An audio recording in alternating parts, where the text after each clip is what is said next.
मध्य प्रदेश में अमरवाड़ा विधानसभा के उपचुनाव के बाद अब सबकी नजरें टिक गई हैं दो अन्य विधानसभाओं में, जहां से विधायकों ने इस्तीफा दे दिया है।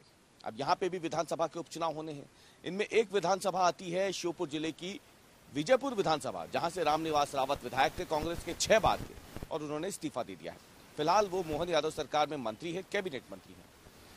अब देखना यह है कि उस सीट पर उपचुनाव कब होता है। दूसरी सीट पे भी सबकी नजरें टिकी हुई है, क्योंकि ये सीट कोई मामूली सीट नहीं, बल्कि मध्य प्रदेश के 16.5 सालों तक मुख्यमंत्री रहे और वर्तमान में केंद्रीय कृषि मंत्री शिवराज सिंह चौहान की सीट बुधनी है। बुधनी वो सीट है जहां से वो लगातार विधायक बनते रहे। अब वो इस्तीफा दे चुके हैं विधानसभा से, तो जाहिर सी बात है क्योंकि वो केंद्रीय कृषि मंत्री हैं, इस सीट पर भी उपचुनाव होना है। हम बुधनी की बात इसलिए कर रहे हैं, इस सीट पर सबकी नजरें टिकी हैं।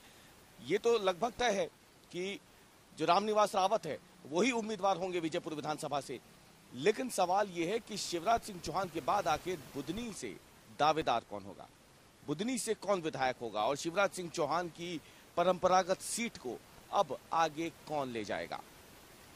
तो ऐसे में आपको बता दें कि वैसे तो दो नाम प्रमुख रूप से सामने चल रहे हैं। पहला है शिवराज सिंह चौहान के बेटे कार्तिकेय सिंह चौहान का, दूसरा नाम है जो विदिशा से पूर्व सांसद हो चुके हैं रमाकांत भार्गव, उनका नाम है। लेकिन इतना जरूर तय है कि शिवराज सिंह चौहान जाहिर तौर पे अपने बेटे का नाम आगे इसलिए नहीं करेंगे क्योंकि ऐसे में उन पर परिवारवाद के गंभीर आरोप लग जाएंगे। शिवराज सिंह चौहान ये बिल्कुल नहीं चाहते हैं। लेकिन इतना भी तय है कि बुधनी से अब तक जितने भी विधायक रहे हैं वो सब किरार समाज से रहे हैं। लंबे समय तक तो शिवराज सिंह चौहान ही रहे विधायक, वो किरार समाज से आते ही हैं। लेकिन कांग्रेस से भी जब 2 बार इस सीट से विधायक बने थे, वो दोनों भी किरार समाज से आते थे। तो ऐसे में अगर भारतीय जनता पार्टी शिवराज सिंह चौहान के बेटे कार्तिकेय सिंह चौहान या फिर रमाकांत भार्गव पर मोहर नहीं लगाती है, तो फिर तीसरे विकल्प के रूप में इतना लगभग साफ हो गया है कि बीजेपी यहां से किरार समाज को के किसी व्यक्ति को ही टिकट दे सकती है। वैसे भी अगर इस सीट पे देखा जाए तो जो किरार समाज है वो बहुतायत में है और वो हार और जीत का अंतर तय करता है। ऐसे में किरार समाज से ही टिकट मिलना बुधनी विधानसभा सीट से ये लगभग तय माना जा रहा है। ये बात हम इसलिए भी कर रहे हैं क्योंकि लोकसभा चुनाव के तुरंत बाद अमरवाड़ा पे विधानसभा के उपचुनाव होते हैं। ये चुनाव संपन्न हो गए, इसके नतीजे आ चुके हैं। अब माना जा रहा है कि अगला जो विधानसभा का उपचुनाव मध्य प्रदेश में होना है वो 3 सीटें ऐसी हैं जहां पर ये उपचुनाव संभावित है। 2 सीटों पर इस्तीफे हो चुके हैं। बीना से निर्मला सप्रे ने अब तक इस्तीफा नहीं दिया है। तो ऐसे में विजयपुर और बुधनी में तो विधानसभा के उपचुनाव लगभग आप मान के चलिए किसी भी समय इनकी तारीखों की घोषणा हो सकती है और यहाँ पे आचार संहिता लग जाएगी। इसीलिए बार बार बुधनी की बात हो रही है। बुधनी की बात इसलिए भी हो रही है क्योंकि ये शिवराज सिंह चौहान की सीट रही है और जो एक लोकप्रिय नेता के साथ अब मध्य प्रदेश की राजनीति से दूर होकर के केंद्र की राजनीति में जा चुके हैं। ऐसे में इस सीट पर अब सबकी नजरें टिकी होंगी कि शिवराज सिंह चौहान की परंपरा को आगे कौन ले जाएगा बुधनी विधानसभा सीट से। तो ऐसे में यहाँ पे जो नाम सामने आ रहे हैं उसमें किरार समाज से ही कई नाम हैं जो एक तरीके से अपने आप को दावेदार बता रहे हैं। देखना यह है कि भारतीय जनता पार्टी क्या किरार समाज को यहाँ पे जैसे अब तक होता आया है उन्हीं में से टिकट देती है या फिर बीजेपी बुधनी सीट पर, जो कि एक तरीके से उसके लिए सेफ सीट मानी जाती है, वहां पर कोई नया प्रयोग करती है। लेकिन इतना तय है कि बुधनी से जो भी उम्मीदवार होगा उसमें शिवराज सिंह चौहान की रजामंदी सबसे ज्यादा जरूरी होगी और उनकी रजामंदी के बाद ही बुधनी से बीजेपी के उम्मीदवार के नाम का ऐलान होगा। नमस्कार, स्वागत है आपका एमपी तक पर। मैं हूं रवीशपाल सिंह। मध्य प्रदेश के छिंदवाड़ा में 40 दिनों के भीतर कमलनाथ को एक दूसरा बड़ा झटका लगा है।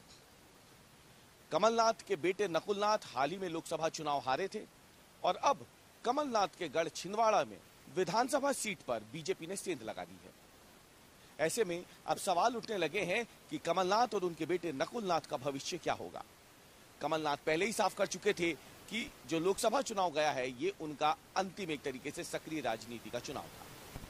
देखना यह है कि अब जब 40 दिनों के भीतर कमलनाथ को ये दूसरा बड़ा झटका लगा है तो फिर कमलनाथ का राजनीतिक भविष्य और उनके बेटे का राजनीतिक भविष्य, जो पूरी तरीके से कमलनाथ पे ही निर्भर है, अब आगे क्या होगा। सबसे पहले आपको बता दें कि हम ये बात इसलिए कर रहे हैं क्योंकि लोकसभा चुनाव में हारने के बाद कमलनाथ और नकुलनाथ पूरी तरीके से अमरनाथ को एक तरीके से अपनी प्रतिष्ठा का सवाल बना चुके थे। कमलनाथ जो है वो अपने बेटे नकुलनाथ के साथ इस सीट पर प्रचार भी कर रहे थे, अमरवाड़ा विधानसभा सीट पर। अमरवाड़ा विधानसभा सीट कांग्रेस के विधायक कमलेश शाह के इस्तीफा देने के बाद खाली हो गई थी। अब वो वहां से बीजेपी प्रत्याशी थे और मामूली अंतर से ही भले ही वो चुनाव जीते हों, लेकिन कमलनाथ और नकुलनाथ जो 2018 के विधानसभा चुनाव की बात करें या 2023 के विधानसभा चुनाव की बात करें, छिंदवाड़ा जिले की 7 विधानसभा सीट पे कांग्रेस ने जीत हासिल की थी।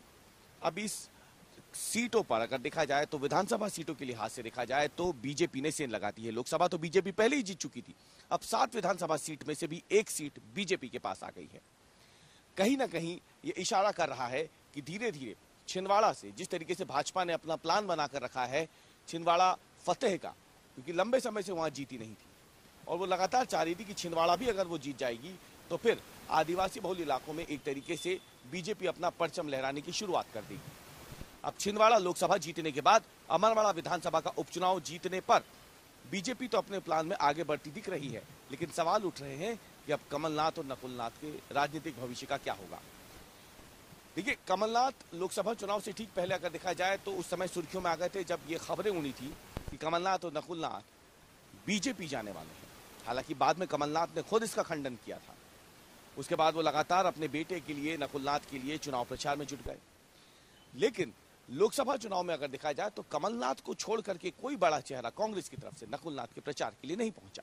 वहीं दूसरी तरफ बीजेपी ने एक तरीके से अपने बड़े नेताओं की पूरी फौज छिंदवाड़ा में उतार दी थी। ऐसे में देखना यह है कि कमलनाथ के राजनीतिक भविष्य को अब भोपाल या दिल्ली कहां देखा जाए, लेकिन राजनीतिक सूत्रों की माने तो कमलनाथ के लिए भोपाल या दिल्ली फिलहाल कहीं पर भी कमलनाथ फिट होते नहीं दिख रहे हैं राजनीतिक रूप से। दूसरी तरफ उनके बेटे की बात करें नकुलनाथ, जो कि पूरी तरीके से अपने पिता पर ही निर्भर रहे हैं अब तक। कमलनाथ एक तरीके से अपने बेटे नकुलनाथ के पीछे ढाल बनकर लगातार खड़े रहे, उनको वो सपोर्ट देते रहे। छिंदवाड़ा सीट जहां से खुद कमलनाथ 9 बार के सांसद रहे, उनकी पत्नी अलकानाथ और उनके बेटे नकुलनाथ एक बार इस सीट का प्रतिनिधित्व कर चुके हैं, वहां पर अब उनकी हार हो चुकी है। अगले 5 साल तक के लिए छिंदवाड़ा लोकसभा सीट अब बीजेपी के पास है। 5 साल बाद कमलनाथ क्या इस काबिल रहेंगे कि उस सीट पर एक बार फिर से अपने बेटे के लिए या फिर कांग्रेस के लिए वहां पे वो प्रचार कर पाए।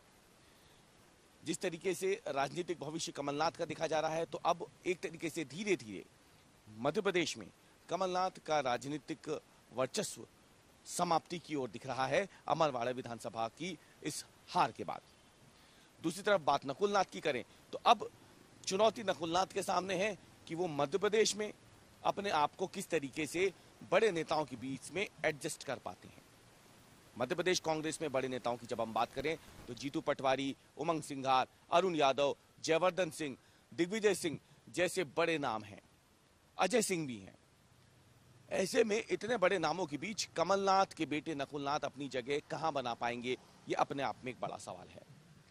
और इसीलिए बार बार जो राजनीतिक विशेषज्ञ हैं, मध्य प्रदेश की राजनीति को करीब से देखने वाले लोग हैं, वो ये बात पूछ रहे हैं कि क्या वाकई में अब ये मान के चला जाए कि कमलनाथ और उनके बेटे नकुलनाथ के लिए मध्य प्रदेश में अब चुनौतियां बढ़ गई हैं। वो ये भी मान के चल रहे हैं कि अमरवाड़ा विधानसभा का उपचुनाव यदि कांग्रेस जीत जाती तो एक तरीके से ये कमलनाथ और नकुलनाथ के लिए संजीवनी होती। हालांकि कांग्रेस के दूसरे बड़े नेता भी वहां प्रचार के लिए पहुंचे थे, जितेंद्र सिंह हो या फिर अगर हम बात करें जीतू पटवारी हो, उमंग सिंघार हो, दूसरे नेता हो, वो गए तो थे।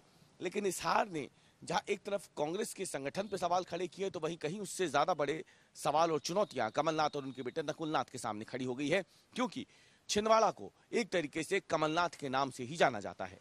और ऐसे में एक के बाद एक इन दो बड़ी हार ने सही मायने में कमलनाथ के राजनीतिक भविष्य पे सवाल भी खड़े कर दिए हैं, जिससे पार आना कमलनाथ और उनके बेटे नकुलनाथ के लिए आसान तो कम से कम नहीं होगा।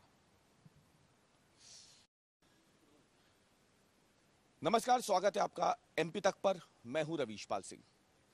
अमरवाड़ा विधानसभा का उपचुनाव बीजेपी प्रत्याशी कमलेश शाह जीत गए। हालांकि ये मुकाबला बेहद नजदीकी था और महज 3000 से कुछ ज्यादा वोटों से ही कमलेश शाह को जीत हासिल हुई है। लेकिन अब सवाल उठने लगे हैं कि क्या कमलेश शाह अगले मंत्री होंगे मोहन कैबिनेट में।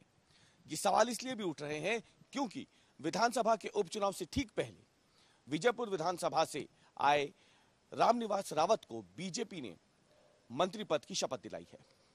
रामनिवास रावत ने लोकसभा चुनाव से ठीक पहले विजयपुर विधानसभा से जो आते हैं, 6 बार के विधायक थे कांग्रेस के, उन्होंने इस्तीफा दे दिया था, भाजपा ज्वाइन की थी और अब जब उनका इस्तीफा स्वीकार हो चुका है, वो मोहन कैबिनेट में मंत्री बन चुके हैं। तो एक तरीके से माना जा रहा था कि ये संदेश दिया गया था छिंदवाड़ा की, अमरवाड़ा की जनता को कि अगर कमलेश शाह जीतते हैं तो वो भी मंत्री होंगे। माना जा रहा है कि उन्हें भी मंत्री पद मिल सकता है। हालांकि मंत्री पद की शपथ लेने के करीब 1 हफ्ते बाद भी अभी तक रामनिवास रावत को कौन सा विभाग मिलेगा यह तय नहीं हो सका है। यह भी राजनीतिक सूत्रों से खबर मिल रही है कि कमलेश शाह और रामनिवास रावत दोनों के विभागों का बंटवारा एक साथ ही हो। बीजेपी कहीं ना कहीं अमरवाड़ा विधानसभा उपचुनाव के नतीजों का इंतजार कर रही थी और इन नतीजों के बाद ही वो अगला कदम उठाएगी मध्य प्रदेश में नए मंत्री पद को लेकर के। फिलहाल अगर देखा जाए तो मोहन कैबिनेट में या फिर मध्य प्रदेश कैबिनेट की जब हम बात करते हैं तो कुल 34 मंत्री होते हैं। इनमें से 3 पद अभी भी खाली हैं। 31 मंत्री बनाए जा चुके हैं। 31वें मंत्री खुद रामनिवास रावत थे। ऐसे में देखना अब यह है कि ये जो 3 मंत्री पद अभी खाली है, क्या इनमें एक तरीके से भरपाई के रूप में कमलेश शाह को जगह मिल पाती है। खासतौर से कमलेश शाह को मंत्री बनाकर बीजेपी ये भी संदेश देना चाहती है छिंदवाड़ा जिले की जनता को कि उनके जिले से भी अब मंत्री पद में या मंत्रिमंडल में प्रतिनिधित्व हो सकता है बीजेपी के भीतर। पहले ऐसा नहीं था क्योंकि छिंदवाड़ा में अगर देखा जाए तो 2018, 2023 दोनों बार कांग्रेस के विधायक जीते थे। तो ऐसे में मंत्रिमंडल में देखा जाए तो छिंदवाड़ा जिले को उचित स्थान नहीं मिल पाया। कमलनाथ जब मुख्यमंत्री बने थे तब जरूर प्रतिनिधित्व मिला था, लेकिन वो सरकार चली गई थी 15 महीनों में ही। तो ऐसे में वहां पे जब सरकार बदलती है 2020 में तो फिर छिंदवाड़ा का प्रतिनिधित्व भी चला जाता है। इस तरीके से एक लंबे समय से मंत्रिमंडल में छिंदवाड़ा की अगर देखा जाए तो जो सूखा रहा है छिंदवाड़ा जिले का, उस सूखे को मंत्रिमंडल में खत्म करने की कोशिश कमलेश शाह को मंत्री बनाकर के शायद की जा सकती है। और इसीलिए एक तरीके से अब ये संभावना जताई जा रही है कि अमरवाड़ा में जीत के बाद कमलेश शाह को मंत्री पद का इनाम